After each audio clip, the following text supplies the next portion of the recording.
What's good, Rage Nation? So it's been over a week since Gotham Knights finally launched on all current-gen platforms and PC, developed over a period of 8 years by WB Games Montreal, the same developers who brought us Batman Arkham Origins in 2013 from 2 console generations ago now. So let's see how their latest game tries to make you feel like you're part of the Bat family. Welcome to the Raging Review on Gotham Knights, where I hope to inform you in as little time as possible on whether or not Gotham Knights is worth your time and what my main takeaways were of the game's story, core mechanics, and gameplay. As you might have heard by now from the game's marketing or its adverts, Batman is dead. In the game's opening cinematic, you get to witness how these events unfold, leaving the Bat family to take up the mantle of becoming the protector Gotham needs. I know you'll keep Gotham safe. Good luck. And goodbye. So, obviously, with Batman gone, it's no surprise the city slowly but surely gets overrun by criminals such as gang members, mobsters, and even henchmen of Batman's prior adversaries. It's not long before Batgirl, Nightwing, Red Hood, and Robin get clued in on what Batman was investigating before he drew the short straw in the opening cinematic. Rest assured, I won't go into any spoilers in the review. What I can say about the story is that it feels really modular, meaning that it cuts up into smaller stories that introduce new case files with their own villains, which finally add up to a major story arc with the Court of Owls plotline, as alluded to by the reveal trailer of the game back in 2020. Personally, I thought the story started out very strong, with every character getting the depth they deserve and how they handle the loss of the Batman.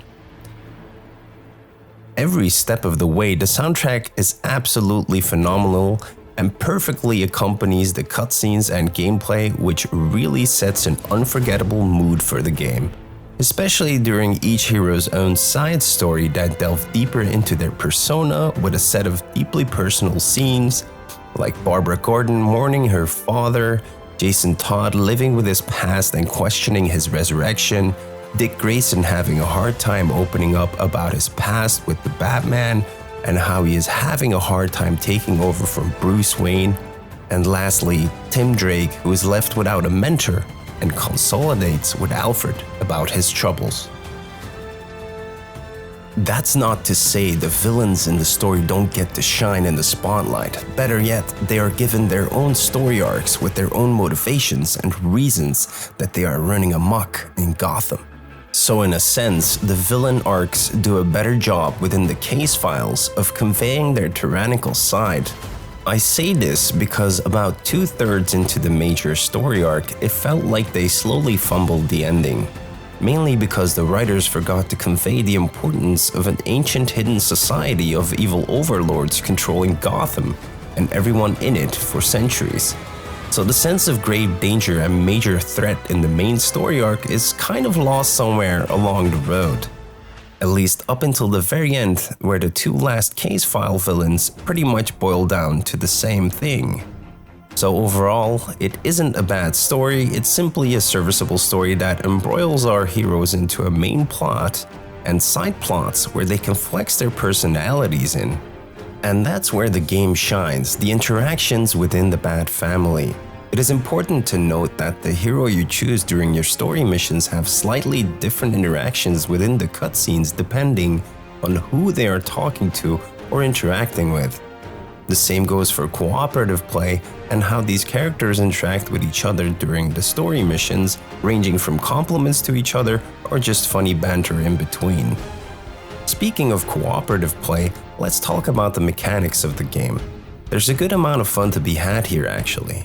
Everything beyond the tutorial missions after unlocking your first momentum ability is fully playable in online cooperative play with up to 2 players. Meaning you get to join a partner's story progression and even get to help them clean up Gotham's crimes in an untethered open world while both players benefit from XP gains and material farming. Oh yes, that's right, material farming. Let's get this out of the way first. With nearly every enemy encounter, you are sure to pick up some form of loot whether it's crafting materials, mods to slot into your gear, or blueprints from crafting new gear. These blueprints and mods all have a certain rarity attached to them with their accompanying color, ranging from common loot all the way to legendary and even heroic loot items. Now, the latter of these are more common during the endgame or New Game Plus encounters. Weapon blueprints can carry elemental damage with them, and suit blueprints can carry elemental resistance with them that can be amplified with mods. The elements found in the game, like electric, fire, cold, poison, and impact, correspond to enemy factions that use some form of elemental damage, while each of them is also weak to another element. This opens up the ability to min-max your builds to take on more difficult missions with certain factions, either solo or cooperatively. At this moment, there's no way to exchange your gear with your co-op partner, however. Perhaps the heroic assault mode set to release November 29th will bring some changes to the game that will allow for trading with your co-op party of 4 players. The loot mechanics in the game seem to be very polarizing to the community at large, however. Not only because at a first glance it's put into a UI that is overly simplified and dense with numbers, but also because it's yet another game with a mod-based loot system where you're farming for materials and blueprints to craft gear that ups your power level. And yet I believe WB Games Montreal succeeded at this better than Square Enix and Crystal Dynamics did with Marvel's Avengers. Why? Because here you get to see the progress in the type of gear and weapons your hero is wielding, and not just mods being placed into their already existing weapon or moveset. Not to mention, there's none of that floating pointer BS in the menus that Bungie popularized with Destiny, having to hover over things to dismantle gear or whatever. No, you just scroll with your directional buttons on consoles and change tabs with the shoulder buttons, and to me, that's all it should be for allowing you to quickly get in there, craft some gear, add some mods, and get back out into Gotham. When you leave the Belfry hideout, you're dropped into the open world, which is populated with procedural crime encounters, which you get to fight off, leading you to accumulate clues for bigger, premeditated crimes. These bigger crimes become available on your next visit to Gotham, after going back to the Belfry. You see, that's the gameplay loop of the open world where the story is based. Fighting crime to unlock bigger crimes, which reap better rewards. I, for one, had so much fun exploring the open world and acting out the vigilante fantasy that I held off on the story. So much so that I ended up reaching the level cap somewhere after I finished the first villain case file for Harley Quinn, which pretty much meant I was OP for the remainder of the story. Inadvertently, however, I ended up doing a lot of stuff I was doing before. Because what the game doesn't tell you is that some of the story segments will require you to do a number of the open world activities as a means of initiating new major crimes to be added to the rotation of procedural activities in Gotham. So if you don't want to fall into repetition like I did, just know that you're not forced to do all major crimes on the open world map before going back to the hideout. Even though the game tells you these major crimes will be gone the next time you go back into Gotham. Believe me, there are plenty of opportunities to get more crimes on the map by interrogating criminals on the street through regular crimes. It's later on when you meet new contacts that you're given specific challenges to clear out more difficult major crimes that will grant you additional rewards such as XP and gear. Only when these challenges are present would I advise you to look out for the specific major crimes and do them before heading back to the Belfry hideout. It's only in the Belfry that you get to acquire your hero's newly crafted gear. Even though you can switch between previously crafted gear while patrolling in Gotham, the new ones you craft while you are patrolling you can only get to once you head back to the Belfry. Thankfully, the Belfry is the first location you can fast travel to. It's when you're introduced to Lucius Fox after Case File 2.1 that you'll be allowed to unlock new fast travel points around the map by hacking some drones that are surveying the airspace. As soon as I got the chance, I went around and unlocked all fast travel locations, which didn't even take me 15 minutes. See, I don't understand what other reviewers were complaining about. Sometimes I feel like these other reviewers are complaining about things for the sake of complaining about things. It's not like it's a super challenging activity, nor is it overly simplified like flipping a switch. No, there is some gameplay around it where you can scan the drones with your AR vision to allow Lucius Fox to hack them. Some of these drones have some sort of shielding, which only turns off when they are docked to the charging station, which means you'll have to tail them for a little while before getting to scan them. This scanning mechanic is something that shows up multiple times across the game, by the way, whether it's for tagging enemies before you engage them to gain situational awareness, or simply a buff depending on the hero you're playing with. Scanning is even woven into the detective segments of the game, where you're given a set of clues that you can scan to gain knowledge about some items so that you can combine one item with another in order to solve a puzzle. So overall, it's very straightforward and it's nothing migraine-inducing like how some Riddler trophies used to be a pain in the Arkham games. Even though those older Batman games by Rocksteady played more like Metroidvanias at times, which allowed you to unlock new areas and such by returning to previously visited locations and using newly acquired gear. There's none of that in this game, however. While the game's progression and mechanics might sound straightforward, the gameplay for each hero does differentiate itself by introducing new different ways of traversal and skill trees for Batgirl, Nightwing, Red Hood, and Robin. So in essence, the way the heroes travel can either be on foot, driving the Batcycle, zip-lining from rooftop to rooftop, or using their unique traversal mechanics tied to their Knighthood skill tree. In order to unlock this Knighthood skill tree, each hero has to clear out 10 major crimes, meaning you'll at least need to do 2 full nights of all major crimes in Gotham with each hero. Because you know, it's a co-op-centric hero game where you get to live out a vigilante fantasy. The game is meant to be played like that, in my opinion. Now hear me out. A lot of reviewers had gripes with this constraint as they were trying to rush through the game in order to get the big bucks by releasing the review on the day of the embargo for Gotham Knights, but I don't play that game. So, complaining about how major ways of traversal can't be locked behind a skill tree with a mandatory quest, talking as if there was no other option to traverse, is not really a fair gripe. I mean, you could get anywhere the fastest with the Batcycle if you ask me, and that's given to you right at the beginning. Not only that, if you think about the plot and the way that Knighthood is introduced with its own little cutscene conveying how these heroes grow into their stronger selves without the Batman, it all makes sense that you would have to go through some sort of progression. They might have their capes, but they have to earn their wings. When it comes to stalking your prey, each hero has their own set of takedown animations for both silent takedowns as well as ambush takedowns. The latter will alert the enemies to your presence, however. In some cases, like when you're playing with Red Hood, this might even cause enemies to get spooked and run for their lives, abandoning their posse, leaving you with less enemies to take care of. Not only can you do a stalking attack, you can also perform an aerial strike when you're not in stealth to attack enemies from above.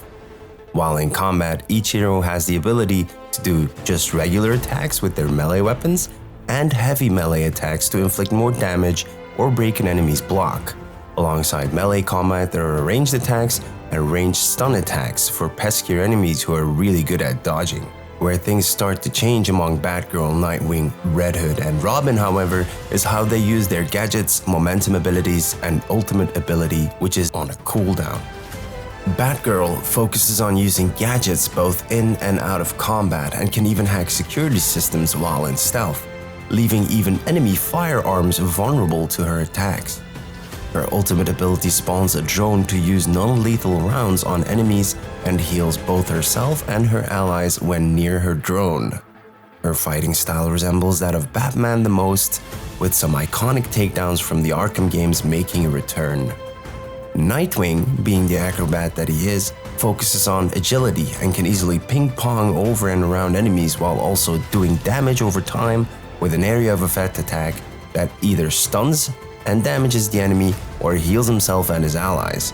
He can even buff himself to execute attacks faster and dodge more accurately. Red Hood, the gun-toting anti-hero, allows for great crowd control and faster range attacks than the rest of the Bat family, while also being tanky and able to grab enemies at higher health or even heavy enemies. After a grab, he can stick a concussion bomb on them and chuck them back into a crowd and stun multiple enemies. Red Hood can also buff his melee attacks so that he inflicts more damage with just the regular melee attacks rather than having to hold the button to do the heavy melee attack. His ultimate ability is one where he can tag enemies in view and fire rounds of mystical bullets that track the enemy and cause an AoE damage on impact. Robin, who is the latest of Batman's proteges, is much like Batgirl focused on gadgets, however much more high-tech.